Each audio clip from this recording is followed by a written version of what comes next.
Hey everybody, I have to remember to look there, not look here. But yeah, there's 6 of us. That's exciting. 12, one like.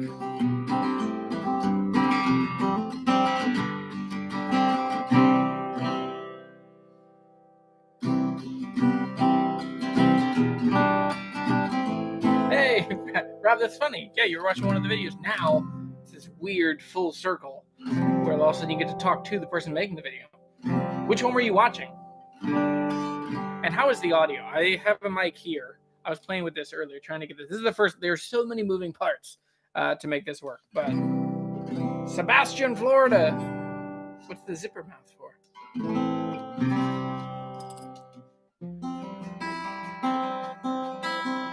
Hey, Mike.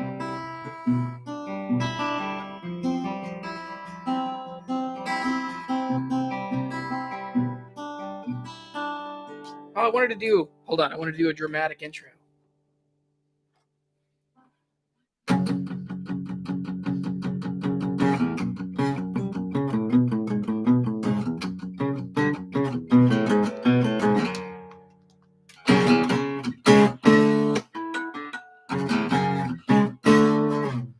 Hey, here's a fun fact. Do you know that the Crazy Train, the verse from Crazy Train, is actually the same as Jack and Diane? Crazy Train, Jack and Diane.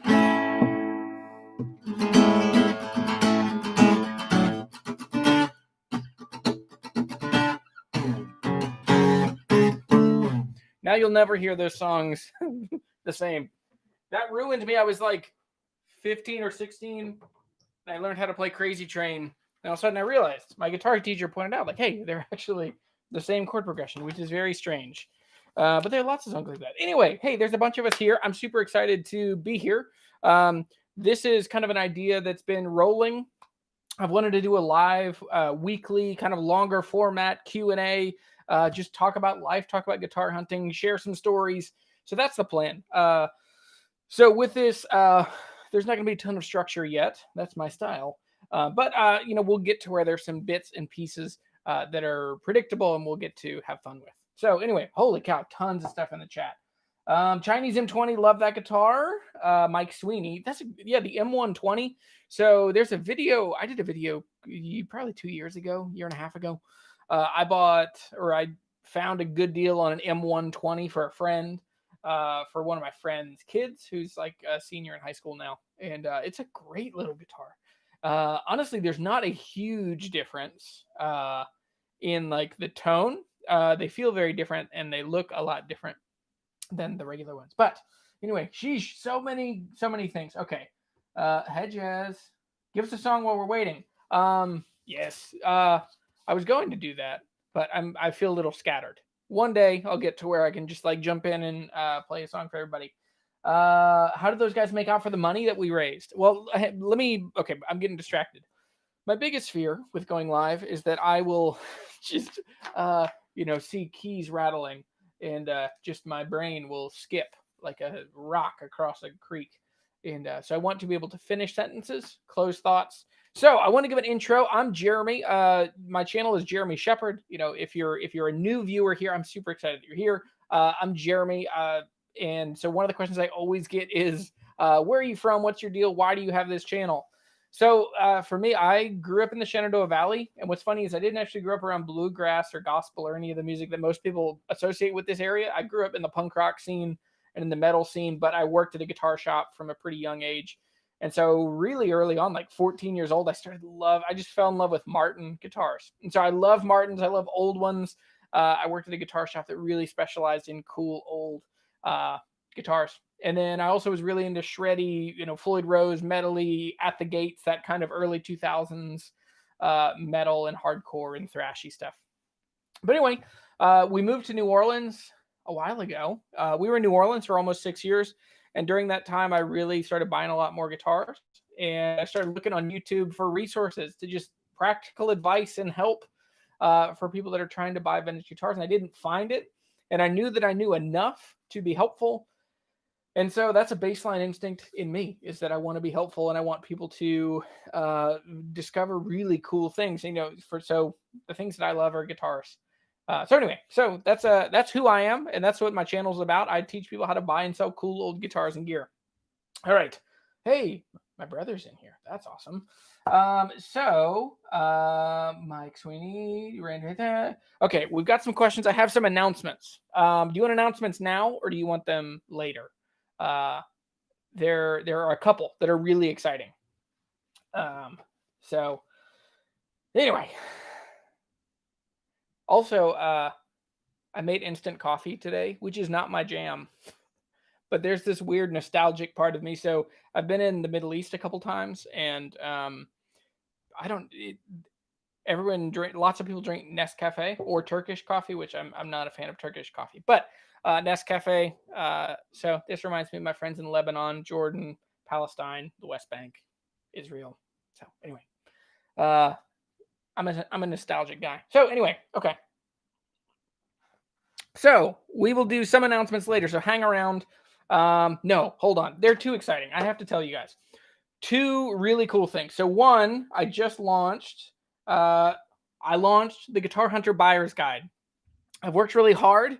So this is a downloadable resource that you can buy through my shop. So jeremytheguitarhunter.com/shop. You can find it. It's in the ebooks.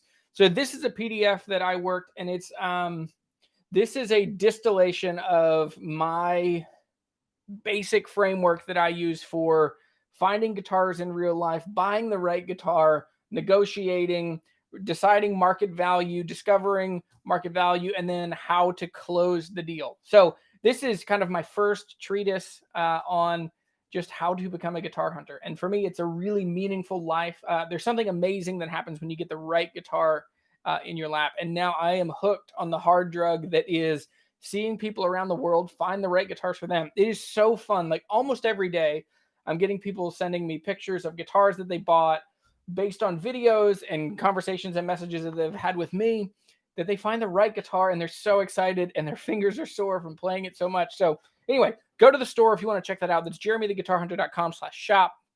And I promise this live video is not just to sell you stuff. But it is, if you want to take kind of the 201, this is a lot of the practical how-to, really specific nitty-gritty details. So anyway, okay, let's jump into some Q&A. So let's jump into some questions. I got these out of order. So on my Instagram, at Jeremy the Guitar Hunter on Instagram, I sent out a Q&A yesterday. I also did some on YouTube. So this is going to be a mix of both of the questions from YouTube and from Instagram. So the first one is, and this is a really good lead-off question. So the question is, what is the warmest sounding Martin in my experience? And that's interesting. Okay, so warm typically means bass or lots of mids. It doesn't mean there's not going to be any like shrill high end or really harsh ice picky tones to it. One guitar immediately comes to mind. I've actually owned two of these, and these are kind of right at the very beginning of my time making videos on YouTube. One was a 71 Martin D28. Nope, hold on. The first one, they're both very similar. The first one is a Martin D28S, which is a slope shoulder, 6-string, 12 fret. So it's a bigger box, and it's just a really great sounding guitar. They're incredibly warm. Now, there is a problem with warm guitars. Really warm sounding guitars are really hard to record because all of that low end and woofy bass is tricky. So you have to kind of be clever in how you record them. The other part that is tricky is they're a little tricky to play in band settings because you're kind of encroaching on those lower voiced instruments. So basses, that kind of thing. You could get a little muddy down there. The other one that is incredibly warm, so there's two vintage, and I'll give a new one. The second vintage one is a D35 S, which slot headstock, 12 frets, round shoulder. I had one. I bought it in New Orleans. That is one of the guitars on a very short list of guitars that I wish I never would have sold. It's just such a great guitar. I wish that I would have held on to it. All right. The newest one, if you want a really warm sounding guitar now, is the 0015 SM. So to me, warmth comes from a bigger body and mahogany. So I think the 0015 SM, the slot headstock 12 fret round shoulder, M mahogany, top, back, and sides, all solid. That's a really warm guitar. So that is Jasper North. So yeah, buddy. Those are the really warm sounding Martins. Number 2 from Kevin Radu, who cut my hair. Shayna did. My barber's name is Shayna. And I actually just got a haircut, yesterday? Yeah, I think I got a haircut and then I did that Instagram story. So anyway, new haircut. I did 2 COVID haircuts. The first one was awesome. First one was great. And then the second one was terrible. And I ended up having to buzz my hair. So if you look at videos from April or May, somewhere in there, is when I just buzzed my head, which I couldn't find clippers anywhere. I think everybody was probably in the same boat during lockdown and COVID. I have a beard trimmer, like an old beard trimmer that I typically use, but it goes so long between needing to be charged. I lost the charger. So I had to spend this is not a good story. Shayna cuts my hair. I cut my hair occasionally and it's bad with a beard trimmer, which now that I say it out loud makes sense. Bad haircuts come from beard trimmers. What about brand? Okay, so this is Blake.is. So Blake asked me, what are my thoughts on Furch coming to the US? I'm excited, but I have no firsthand experience playing Furch guitars. I'm really curious. I've heard incredible things. There are certain brands that every time I post a video, I'm going to get a certain large number of comments. And one is I'm always going to get people telling me I should include Furch on a list of guitars, or I need to play them, or I need to own one, that I need to check them out. So they're high on my list. The other ones are Maton. Oh my gosh. There are a few words that I'm more insecure about saying. That's one of them, because I just don't know if I'm saying it correctly. But I've been talking to the distributors here in the US for Maton guitars, and it sounds like they're going to send me something for me to check out and play. I'm very curious about them. I'm really excited. Okay. 601 Brad 37 said, if I had to choose, what would be your end all be all guitar? That's a great question. And then how much better are vintage guitars than new guitars? Those are 2 really good questions. My end all be all guitar, because of my guitar heroes, is a Martin D45. But I'm flexible. So I love Neil Young. He is a lifelong, my favorite guitar player. Behind him is Jason Isbell. And so between those 2, they're just iconic, cool, high-end, very aspirational kind of Martin guitars. So for me, I would, D45. There's pictures on my website when I went to Carter Vintage, and there was there's some clone. But there's a clone of a D45, a Gene Autry. That's like full-blown dream guitar, is a Gene Autry with a 12 fret slot headstock. The only tweak I would do if I'm building it for myself, I'm not a huge, I don't live and die by Brazilian rosewood. I actually prefer mahogany guitars most of the time. So with that guitar, I would swap it out. I would do mahogany, maybe a cool quilted or wavy curly mahogany back and sides. Sinker, that'd be awesome. So that kind of guitar is my kind of end all be all. That's still what I'm heading towards. There are a couple others that are on that list, like a Guild 512, like a really amazing maple 12 string ebony board, cool split block inlays. Humana. So I've been asking Guild, when are these available? When can I get one? I would love to have one. This would be so cool. So anyway, toss that up in your prayers when you have run out of all the other important things to pray for. Pray that Jeremy gets a Guild 12 string. So the other question, vintage versus modern. This is a really good question. And it's a video that I'm working on, because there are now lots of ways to synthetically make a guitar sound old. And I'm very curious about those. So if you don't know what I'm talking about torrefaction or baked tops or thermocured is another word that some people use. So anyway, so there are lots of ways to make new guitars sound like old guitars, but the question is, do they actually? How do they age? There's a million questions around that. For me, it depends on the vintage guitar. There are certain vintage guitars, usually vintage guitars price themselves out of being able to be your actual standby, ride or die, play at every show, which that's what I want guitars that I can take everywhere with me within reason. So for me, I typically like newer guitars with vintage styling, because I think right now, like, we are in the absolute best time, particularly of acoustic guitars. I mean, all guitars in general. Like my Strat from Fender, the American Pro 2, we're in such an amazing time of guitars. The other thing is, man, there's like so many people believe that vintage guitars are inherently better. And what's interesting is, like, they probably haven't actually spent that much time with them or played with them, because lots of vintage guitars are pretty rough. Man, especially, and this will kill people, but for me, 60s Strats, like, they are not the same level of guitar now. Like, we've gotten so much better at making guitars. So vintage guitars are tricky and, whatever. So, all right. Those are great questions. All right. Let me jump into the Q&A here and see what I've got. Guys, this is exciting. There's so many. D18s, wonderful. What do I think about that 6? Oh, man. Yeah. So let's talk about Raymond and Joshua and Mike and Tony Policastro sharing that video. Guys, that whole deal is amazing. So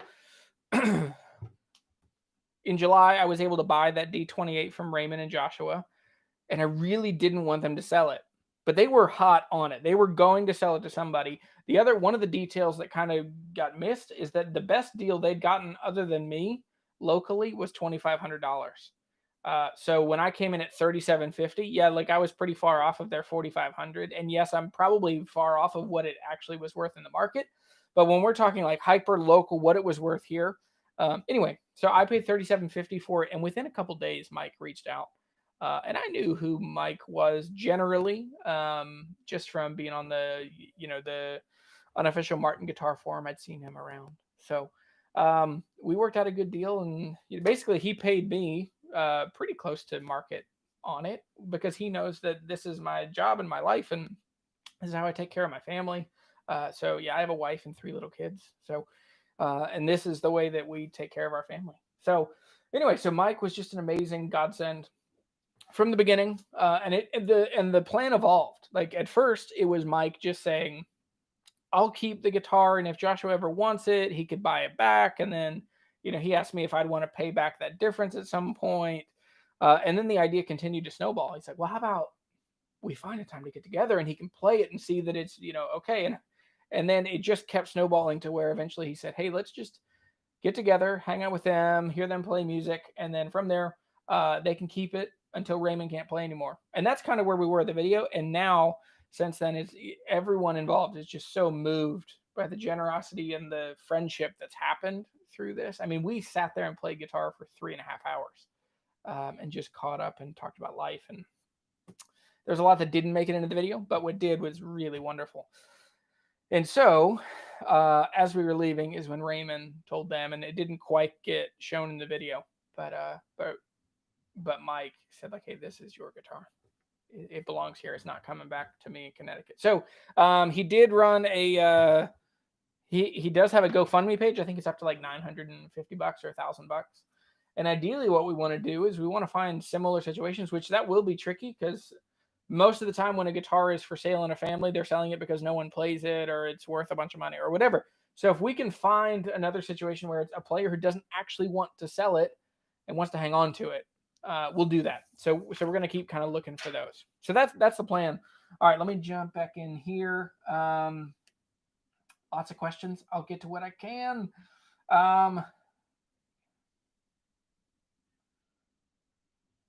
So Zach Smith says, with the surge of value in vintage instruments, would you buy now and wait for a possible drop in prices? I want to expand that question just a little bit, because I think it's a really important question that I've wanted to address. Okay, so right now YouTube is still weird. If YouTubers like me, if I make a video that would be like vintage guitar prices during a pandemic or during COVID. There other people I know who have channels have had videos get tanked, or they just don't perform, or it affects your channel. Like YouTube seems to be very cautious about publicly largely talking about COVID unless you are a news channel, which is fine. But I think the important question right now for us is when the economy turns down, which it's not really turned down now. I mean, it depends on which metrics you use, but typically when you have something like this happen, so 2007, 2008, what happens to vintage guitar prices when the economy turns down? Typically they drop, but other times they kind of coast. They're still kind of, even though they've gone off the cliff, they're still, what's that movie? The two old ladies running off, Laverne and Shirley. They're still, so vintage guitars tend to hang on. At the same time, usually, broadly speaking, when the economy turns down, things that we care about tend to go on sale. So you can get more guitar for less money than they would, a couple months before. Obviously, you have to be really cautious and really sensitive. Like I just bought, there's a Taylor 214 here that I bought. Video will come out on that probably next week. But I got a 214 from a guy who's just in a place of like, hey, work and life are different and I'm not playing it as much and I just need to sell it and I'm not that worried about what I get for it. So anyway, but there's another component to this because economic turndown and a lockdown are very different. So we've had this lockdown happen in which more people are learning how to play guitar in 2020 than ever before, which is incredibly exciting and really good. Now, with that said, that means that there's a shortage of guitars most everywhere. And what's interesting is it's not just the kind of entry level and cheaper guitars. It's kind of across the board. I've seen lots of guitars going for sale. So it's this weird intersection of two components right now. So normally, would you buy guitars in a turn down and wait for them to come back around? I certainly know people that bought guitars in 07 and 08 that did that. But you got to keep in mind, man, like some of those numbers never came back. Like 50s and 60s custom color Strats. And like, so John Schultz, True Vintage Guitar, he'd be a better one to really get into the details on these. But custom color Strats and Tellys from the 50s and 60s before 07 were like 40 to 50 grand. And they just have never come back. Like you can mid 20s, 20 grand, good older Sunburst, there's that video I have on Mario's 1960 Strat, which that's another good example of, I'd rather have a custom shop for like a third of the price, that'll still kind of hold its value. Anyway. Okay. Do I have any experience with Washburn guitars? This is Mark Landers. Solid wood acoustic model that I love. I would buy another. I don't see them very often, and I wonder if they hold their value. They don't hold their value. Washburn guitars, they have a very long history. So you can still find all solid Brazilian parlor Washburns, or maybe 5-10 years ago, you could find these. You'd find them from like the 1880s, 1890s, kind of similar to like a Martin 218 size. Let me take a sip of coffee. So like 8 years ago, you can find these Washburns, very old. But even then you get them fixed up. And yes, they're Brazilian. Yes, they're American made. Yes, they're over 100 years old. And somehow they would still only be worth, $800 or $900, maybe $1,000. Newer Washburns, I mean, as long as I've known, have been made in Korea, Indonesia, China. They're just kind of a name that's made overseas. They make good guitars. I think they're made by Samick, most of them, which Samick makes good guitars. Yep.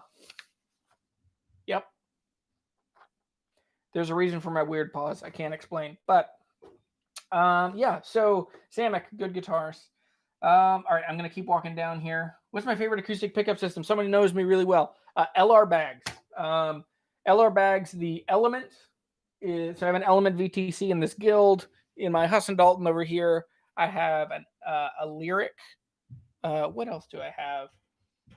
I have an Anthem that I was going to put in my octave mandolin, but it doesn't fit. LR Bags actually gave me that for free. I love LR bags. I just think that they sound amazing. So LR bags. I also really like K&K.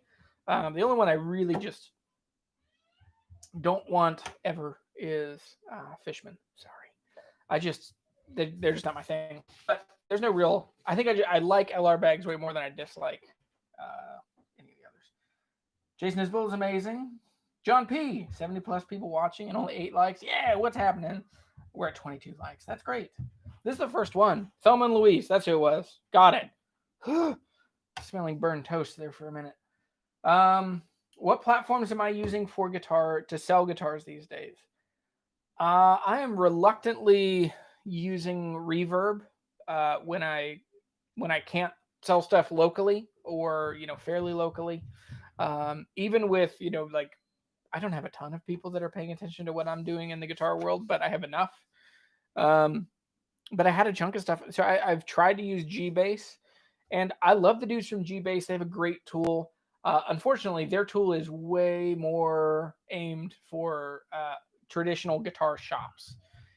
They're not good for the onesie twosies because I'm not really a guitar shop. It looks like it when I have people over, which who am I kidding? I haven't had people over in like 6 months, 8 months. But overall, yeah, I like G-Bass. I sold one thing. I sold my Husson Dalton Road Series OM through G-Bass. But yeah, overall, Reverb's okay. Okay, here's a hack that I found around Reverb. So I now carry my own insurance and I do my own shipping, and I don't use Reverb shipping because I don't buy Reverb buyer's protection, because that is it. They only protect the buyer, even if the buyer, no offense, is lying and just making shit up.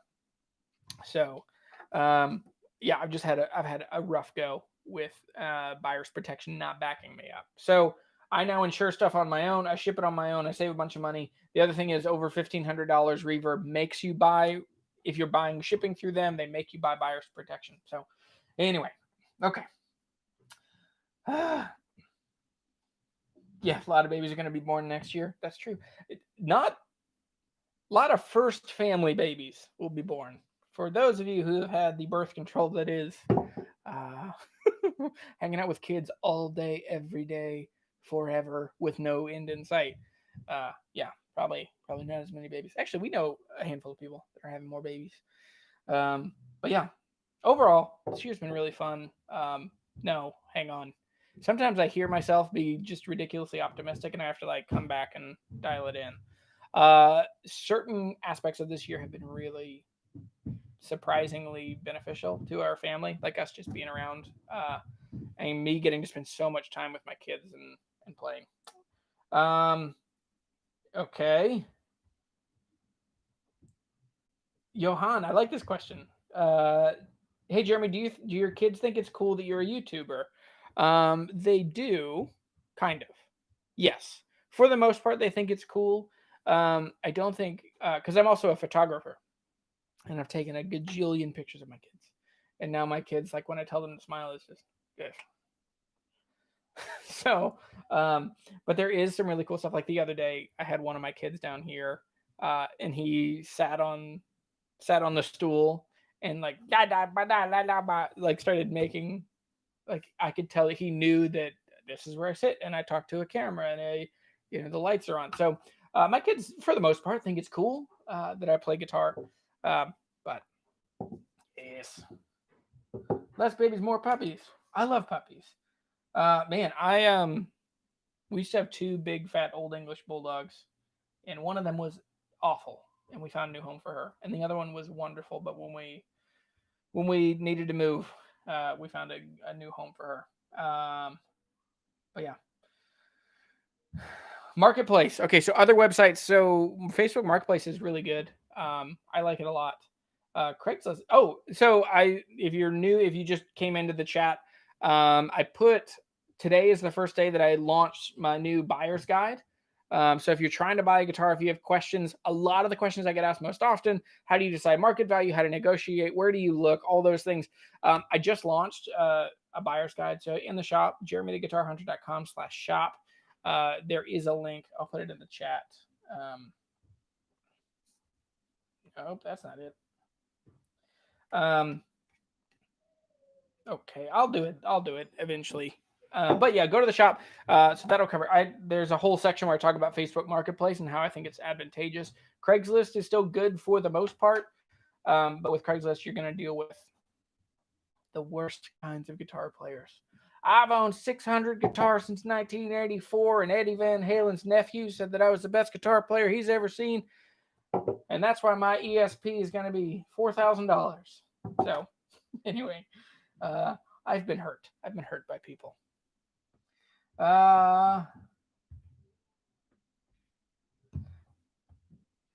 Okay, so Mark Landers asks, so he says, I love the stuff you play when you're testing out a guitar. Do you have anything recorded? I should. I don't really. There's old stuff.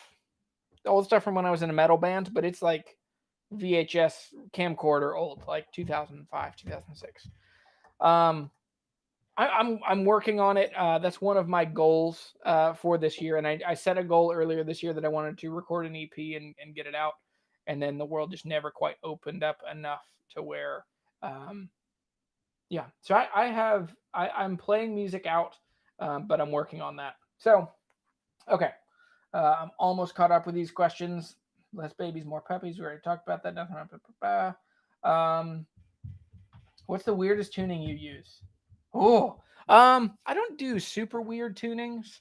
I just a couple years ago, so I pretty much always play standard or dadgad, occasionally drop D, or occasionally double drop D.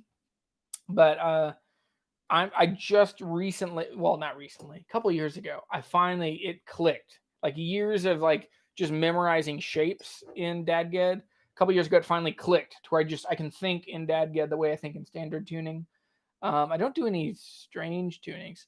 Every now and then, after I talk to Rhett Shull, or I watch his videos or watch Joey Landreth, I'll put something in like D standard or like open D or open G, and I'll play around with the slide. I want to get a lot better. I want to get a lot better at slide. That's another goal for next year. I want to focus on my playing. So there is a weird component in which, like I feel a little burned out from playing guitar on YouTube videos because I think y'all have heard every single thing that I know how to play that is not licensable, copywritten music. Because every now and then I'll get like something which you can't copyright chords. But when there's a melody, occasionally I'll get a video that has a little ping. But anyway, so that's where I'm working, and that's one of the interesting things is that to be a YouTuber, there's a very broad but specialized skill set that you need that I'm still trying to pick up on.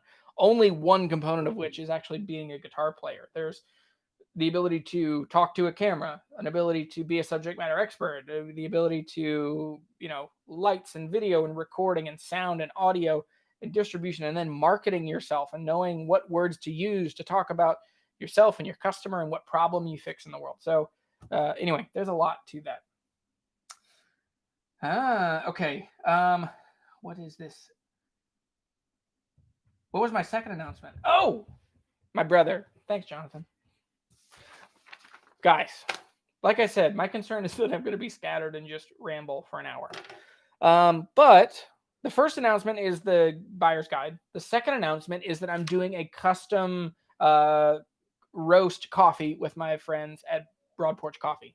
This is super exciting. We're calling it Brazilian roast wood. So this is a custom Brazilian roast we're going to make, and it's going to be very limited. And so basically, like, I'm just going to do a drop on my Instagram and YouTube and Facebook. And when they're gone until the next time we roast coffee together. But I think they're going to be really cool. I'm not totally sure on price. I think they're going to be about $20 shipped to the US, maybe 25. But that'll be 12 ounces of hand roasted, bespoke, hate that word, artisanal. That's another bad word. But it's just badass coffee made by good friends here in the Shenandoah Valley. It is amazing. It is my favorite coffee.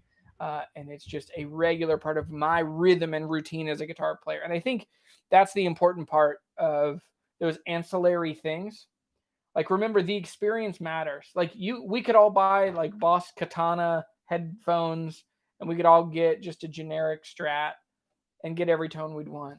But the experience matters, right? So for me, there's something really good for me as a person when I get a cup of coffee, the right guitar, my front porch, my kids playing in the yard, the sun, shining on my legs as I'm drinking coffee and playing guitar. There's something about that experience that just is really important. So, custom roasted coffee. The labels, we're printing the labels today. They're so freaking cool. So, yeah. So we are going to get that going here soon. I'm trying to get those. I'm working as fast as I can to get those shipped out before Christmas. They would be a great Christmas gift. So right now we're thinking somewhere like 15 to 20 bags for the very first order, because I want to make sure they are as fresh as possible. If I can get them to you within like 7 to 10 days of being roasted, that is the goal. So that you get the absolute best experience. So if you want, go ahead and send me an email if I know that you want a bag of coffee right now. So let's say right now I'll give it to you for $20. However the math works out. If I lose money, that's fine. But $20, send me an email. So that's jeremy@jeremytheguitarhunter.com. Nope. Don't use that email address. Jeremy@jeremysheppard.com. You can send me an email, or you can send me a message on Instagram and just say, I want a bag of coffee. And so then I'll send you a link that you can buy it and blah, blah, blah. That's the second announcement. Only happened like halfway through the questions. Oh, I'm hot. I'm sweating. It's a strange thing just sitting in a room talking to a camera. Anyway, what are you guys doing today?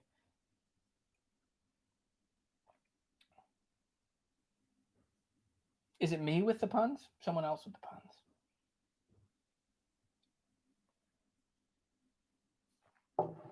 Ask me about Orangewood guitars. Hang on. Chicken Licken, what'd you say? What do you know about the Martin DM Road Series guitars? Has a D18 spec mahogany guitar. Just bought one from Reverb. DMs are awesome. If you can find the old ones, the made in the US ones, made in the 90s, they're going up in value forever. For like the last 15 years or so, those have been like a $500 or $600 guitar, and now they're getting up towards $800 or $900. But they're very cool guitars. They sound really good. They sometimes can play hard. The action can get a little high. So my youth pastor, the first person I knew that ever played a Martin, and is the reason, for many reasons, why I am who I am, Rob played, he had a Road Series, a D1CME. Anyway, whatever. It was a DM with a cutaway and a pickup. And that was an amazing guitar. He still has it. I played it when I saw him in Colorado a couple of years ago. But yeah, so they're really good guitars. Now, with that said, would I pay more than $800 or $900? I don't think I would, but they're very cool. The most recent ones, because Martin's gotten a little confusing in the last couple of years, they call the Road Series I've seen the Road Series associated to like the 10, the 12, and the 13 series. So anyway, they're made in Mexico. Not quite the same, but most of those guitars are pretty good. The X series, I could take or leave. I don't love them. Eastman guitars. I have been asked 10,000 times what my opinion are of Eastman guitars. I've only played a couple. I've reached out to Eastman 4 different times, and they've said that they're not interested in sending me one, that I don't have enough followers or whatever. Which that's fine. I don't care. I'm looking for a dealer or someone that sells them that could help me get my head around them. And I've thought about taking Trogley's approach, but I want to respect, the territory that they have. Like, I've thought about buying one and then reviewing it and selling it afterwards and kind of making the YouTube videos cover the difference in cost. But I don't know. That's not quite my style. Which I'm still coming around to the idea of reviewing new guitars or reviewing guitars in general. Because it's just a little different than my original kind of purview, kind of the world that I've carved out in the guitar space, which is find used guitars, find the right guitar for you, and make friends along the way. That's kind of my world. Chicken Licken, yeah, USA 98 DM. You already got that, or you're buying it. Either way, should be a really good guitar. The only thing that could be a problem is the action. They're cool. They're satin finishes. Anyway, the coffee name. Brazilian Roastwood. Yeah, that was just my first pun out of the gate. I got so many more when we start, because there's Burundi coffee and there's Babinga. You know, if I think about it for 10 or 15 minutes, I'll come up with a couple more. But anyway, the coffee should be freaking delicious. It's so good. We had some last week. Nope, 2 weeks ago with Phil. Check out Broad Porch Coffee. They have an amazing roastery in Luray, Virginia, and like over the mountains in another part of the valley. But anyway, you'll be selling a bunch of vintage guitars that belong to your grandfather. I do play with my grandfather. My grandmother can use the money. Yes. So Zach, you can send me an email or you can send me a DM. Yeah, send me a DM on Instagram if you want. Or yeah, I'm sorry that happened. I mean, it's a pretty common. When we were in Louisiana, it's a pretty common thing that happens, that just people pass away and they have a bunch of collections of guitars. One of the things I want to do is start creating some resources to help people both before they pass away, making sure that they know what their guitars are, what they paid for them, what they're worth. Are they insured? Are there any deals? You know, did you tell? Well, I told Kevin at the last Bluegrass Jam that I'd leave this D28 for him. Or is Kevin making that up? So anyway, when we were in Louisiana, there were 3 different widows that I ended up helping sell their husbands the part of their estate that involved guitars. And anyway, it's an interesting thing. You want a 12 string, you narrowed it down to, just bought the ebook. Thank you so much. That's amazing. Yes, this is a Warm Audio 47 Junior. I love this. I got this a couple years ago. So I know how to buy and sell guitars. I did not know how to film stuff.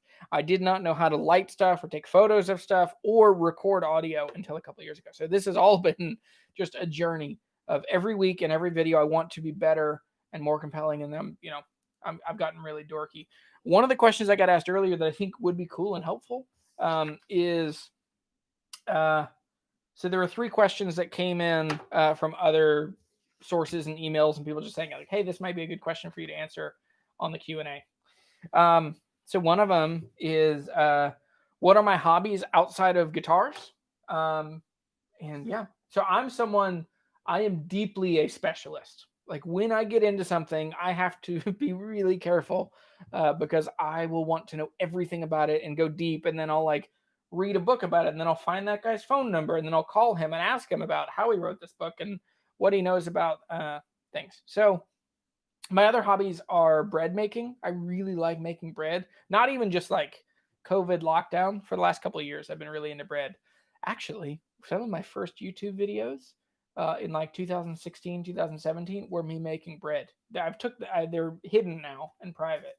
But that's one of the things that I first thought about. But I don't really know enough about bread. And I kind of got into one kind of bread or one loaf that I really like making. My other hobbies, I really love cameras. I love photography, and I love like vintage guitar, or I love vintage lenses, putting old lenses on new cameras. So that's another hobby I really like. I really got into cigars for a little bit, but you know, turns out when you have like kids, and cigars are expensive, and they're a pretty unhealthy thing to like do regularly. But yeah, those are other hobbies. Here's a good question. LNA Gaming says Guild M20 or LOO.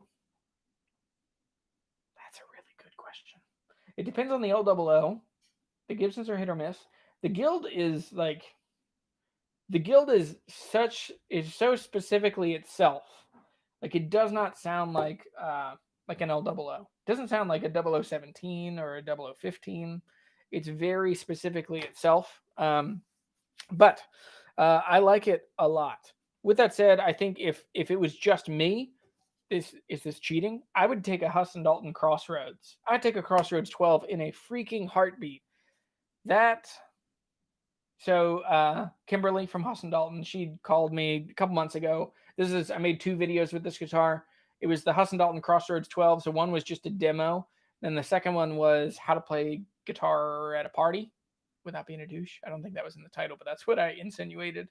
Or without being that guy. But overall, that guitar is incredible. I mean, it's deep, it's punchy, it's incredibly comfortable. There was a question on here. Let me find this. Okay, here it is. So it's just on Instagram. Maybe you're in here, maybe you're not. So the name is No King But Christ. And it says, oh, Adam Graham. So Adam Graham wants to know, what is the most dread-like smaller body guitar I've ever found or played? That is the Huston Dalton Crossroads 12. Or it's my new guitar that I cannot put down. I've played it every possible minute that I can play it, which is that Waterloo WLS. So the Crossroads is the most dreadnought-like guitar that's a little smaller. Because one of the things he says is that he wants one that has surprising low end for its size. He loves dreads, but he can't quite find something similar that's a little smaller. And I've had a bunch of people say this kind of same thing. You want a big booming sound, but you want a smaller box than a dreadnought. To me, I think that Crossroads. Now, there's a couple things that would make that. So, sorry, I looked at the chat and I got distracted. Crossroads, Waterloo. Now, I think so. X bracing on a bigger guitar makes it louder and boomier and more treble and more bass. X bracing on some smaller guitars might not actually be as helpful. So, like on the Guild, the X bracing. Anyway, that guitar feels and sounds like a small guitar. It doesn't sound like a dreadnought at all. Now, you can get more out of it. Like if you move your hand over the sound hole, you get more bass and more volume and presence. So what I think with the Waterloo, because those are really affordable, you can find them for like $1,800. Okay, that's not really affordable for what they started out at. But in that same tier of professional level guitar, I think a Waterloo, something with ladder bracing, could be really good. Other ones, yeah, it's kind of a tricky question, but I think it's a really good question.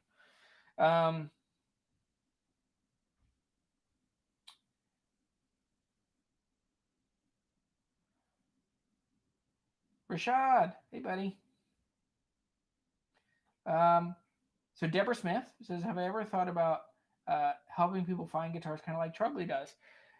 I have. Yeah, and so it's been a weird year, right? For everybody. Like I've had lots of plans of what I want to do with my YouTube channel that I'm not actually able to do right now. More of that to come in the announcements here in a second. But overall, I have helped people find guitars. Like right now, I'm looking for a D18 for someone that's in Northern Virginia. But yeah.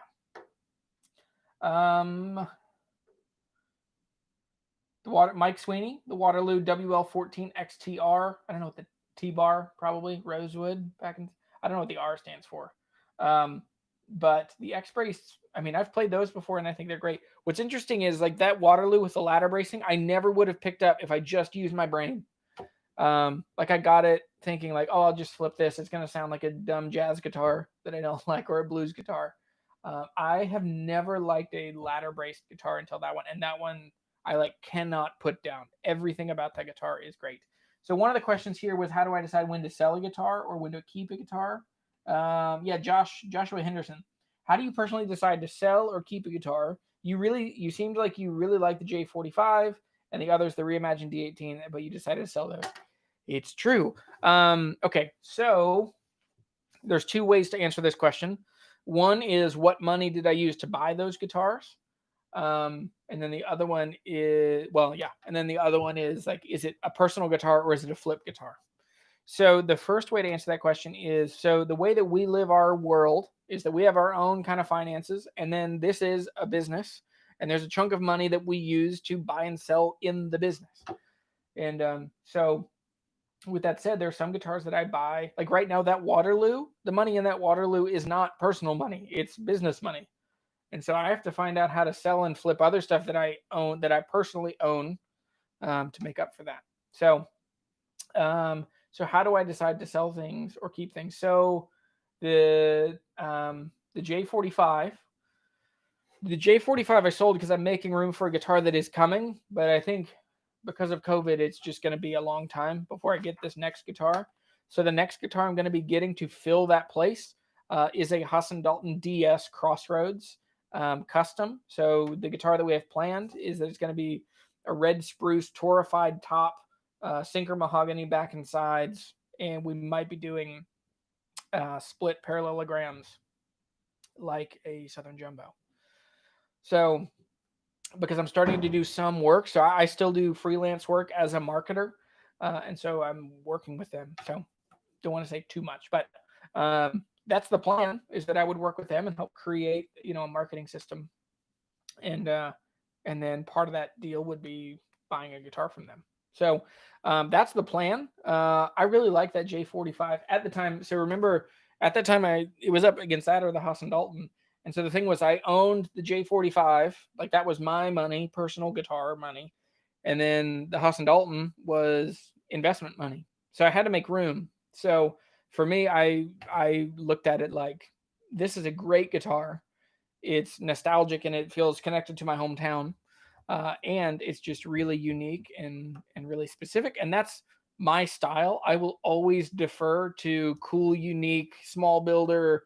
You're not going to see another one. That's always way more my style than having like a Gibson, a big corporate kind of guitar. Even though that J45 was wonderful. The D28, the reimagined D28, I would have kept that guitar. That guitar was also that was even before we really like moved a chunk of money over. That was like savings. That was like our emergency fund money. So with that one, I didn't know how to keep it. I got a good deal on it. I think I paid $1,900 or something. But that one was a YouTube follower who really wanted that guitar. He lived in Malaysia,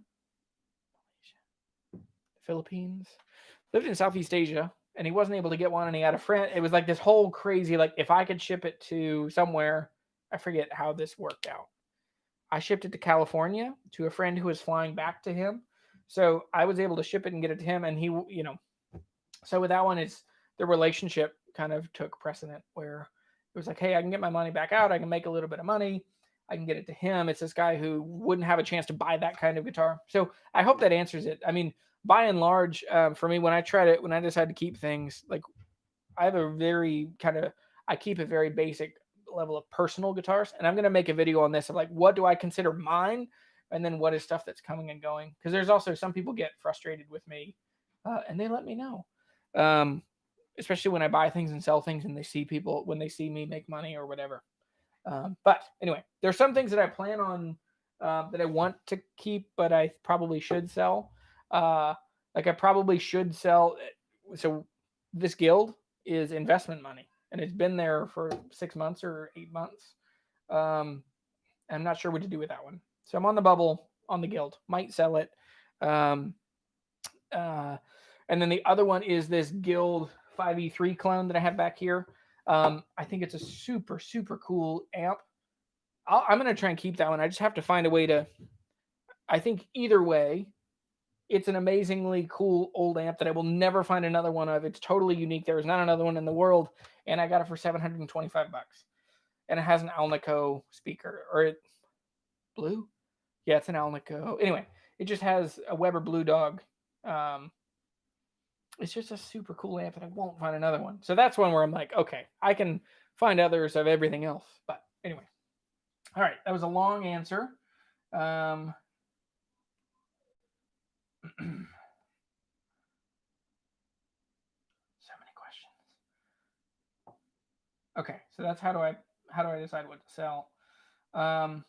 So why the M20 over the 0015? I love Guild. I love Martin too, but there's something about like just this like comeback story that is Guild, Ren Ferguson, the idea of just building badass guitars in America again.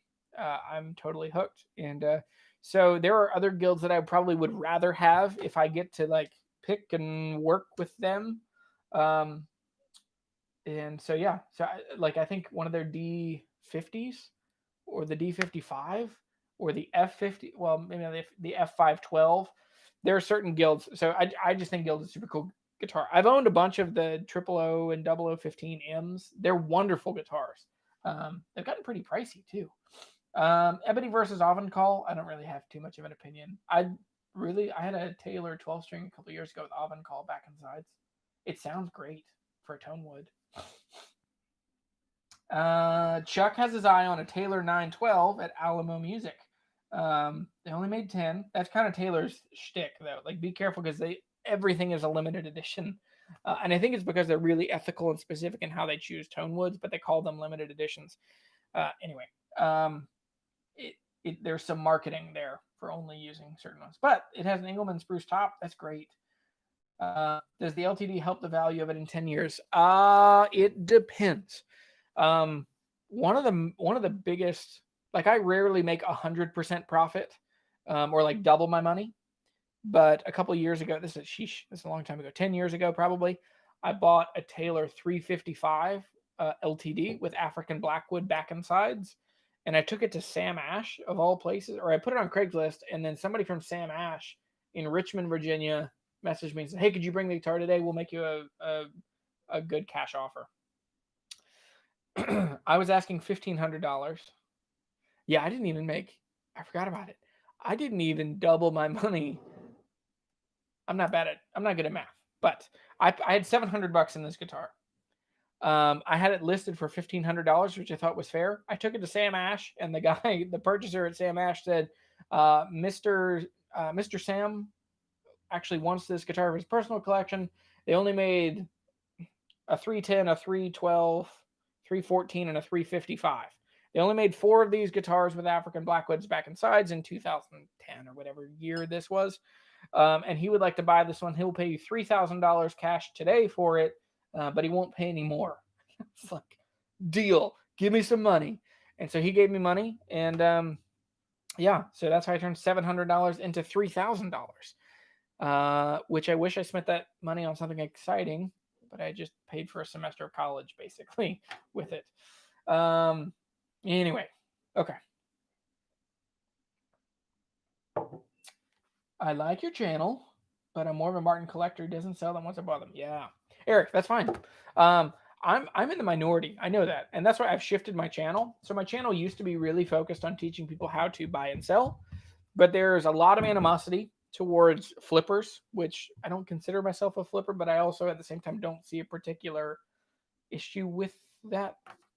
I think sometimes when you like lowball people, chop people down that are in need, and then you sell them for a ton of money, I think that's pretty terrible. But anyway, so yeah, I couldn't possibly accept more than $2,500, Mr. Sam. Yeah, that was a crazy. I want to start making videos that just cover some of just the crazy stories. I had a story come to me the other day that was like, oh my gosh, I could have been killed. And I need to tell that story. So I'm going to start telling more of the just ridiculous stories that I found myself in throughout the years. Donkey Gamer 123. What's the best acoustic guitar under $300? You have a lot of choices. I've been really impressed with the Orangewood under $300. That's a really great guitar. There are others. The Fender CD 140, or is it the CD? Or it's the 140. That's been kind of my go-to for the last chunk of time. It's a really good-looking guitar, and they sound really good. The most dangerous guitars are guitars under $150. So that's where you have to be really careful. Like the Indianas, the whatever the junk, like worst, terrible guitars are.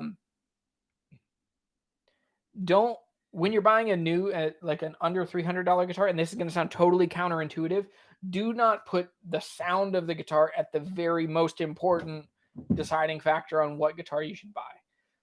You don't need a guitar that sounds great if it plays hard, because the chances of a good sounding guitar still helping you overcome a hard playing, buzzing, or like hard to play guitar that hurts your fingers, it's just not going to work out. So I would say the most important thing for you when you're buying an affordable entry-level guitar, which I just did a video. If you haven't seen it, go check out what makes a good acoustic guitar.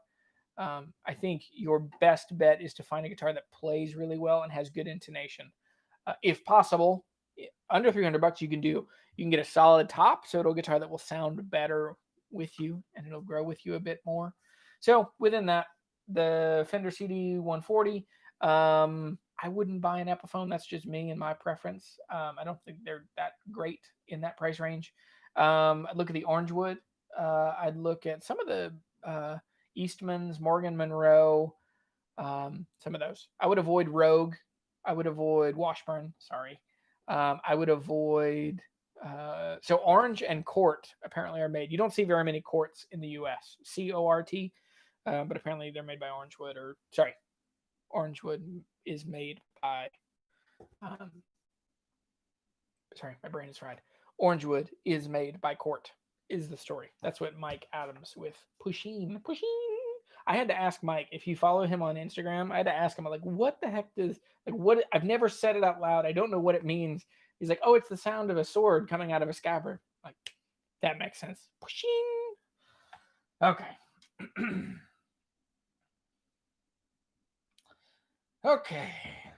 We are coming up on, we're at an hour. So we'll wrap up here in a sec. I will do one more question. Let me see. That's a great question. Someone asked if they could borrow $5. Chris Gonzalez asked if he can borrow $5. What do you think? Should I let Chris borrow $5? Am I going to get a return on this? Am I going to get $6 back a year from now? Or is this just like, hey, can you be kind to me and give me $5 and I will never pay you back?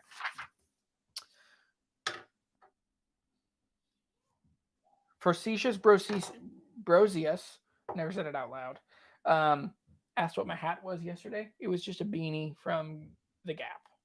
It's like a blue ring knit cap. But I wear it kind of small. I also have a giant head, so that's why I get a very specific haircut to really bring it in on the sides to make my head look as long as possible. What do I think of G&L guitars? I love G&L guitars. I love seeing the ideas that Fender had rolling and that Leo just continued to be creative. I mean, that guy, I don't think he would ever want to do a reissue guitar. That's a really interesting thought because Fender reissues everything. When are they going to reissue the G deck? Get excited. But I think Fender and Hartley Peavey, I think, are fairly similar. They're just like deeply creative, continuing to innovate and make new and great. And they don't ever want to go back to like, 1968 reissue. I just don't see that in their personalities. All right, I lied. There are a couple really good questions. 2 more questions. So one was Ballast3. This is on Instagram. He asked me, hey, Jeremy, do you prefer the J45 or the Southern Jumbo? I love both of them. You would win with both of them. But if I had my choice, I want a freaking Southern Jumbo. Like, this is a guitar that I grew up playing. And this is a picture of it that I keep above my desk. This is my favorite, one of my absolute favorite guitars. Now, what's funny is this guitar sounded terrible because it was so cracked up, had so many braces and stuff underneath it because of the cracked up tops. But this is a 47 Southern 47 Southern Jumbo. It's a very cool guitar. Oh boy. Okay, I will put that back up later. And so the last question was from Dominic in Germany. Dominic asked, where is this? What acoustic instrumental piece are you practicing right now, and would you play part of it? It's not quite instrumental, if I don't sing. So I felt in a particular rut the last little bit. So I decided I really was just going to pick 4 or 5 new things and just spend some time learning them. So this is one of them.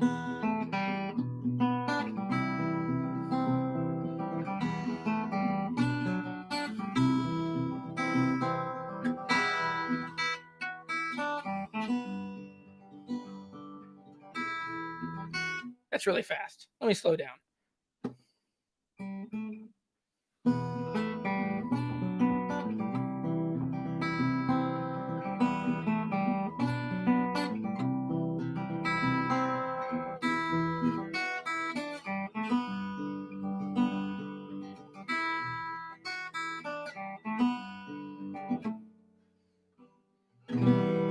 So that's Vampires.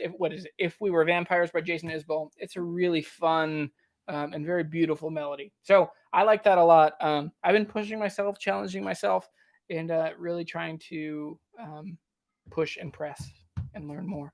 Like I said, I really want to work and record new music. That is a goal that's coming. Okay, so there are more questions that I can answer, and I'm very thankful for that.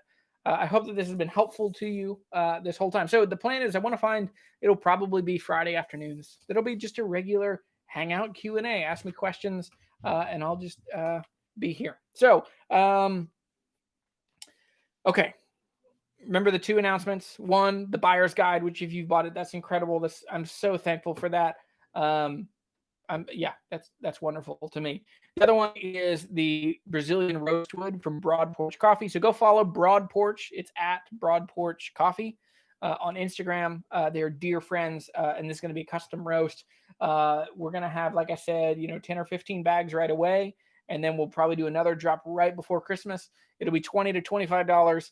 If you want one, please let me know as soon as possible on Instagram, or you can email me. I don't know if I may. I already said it on this, so why not? Jeremy at jeremysheppard.com. You can email me. So anyway, with that said, have a great weekend. Just rest, relax, breathe deep. Don't stress out. Don't stress eat. I've been eating a lot of ice cream sandwiches, and my pants are a little tight. And anyway, do I drink beer? I like beer. I don't love beer. Okay. Yeah. So do I drink beer? I do drink beer. And he said, let's have one next time. So yeah, that's a great idea. Taylor 510 is awesome. The new modern bracing. Anyway, too many questions. There are more questions than I can answer. But guys, this is so fun. Guys and gals. I want to be very specific. Anyway, have a great weekend. I'll see y'all later.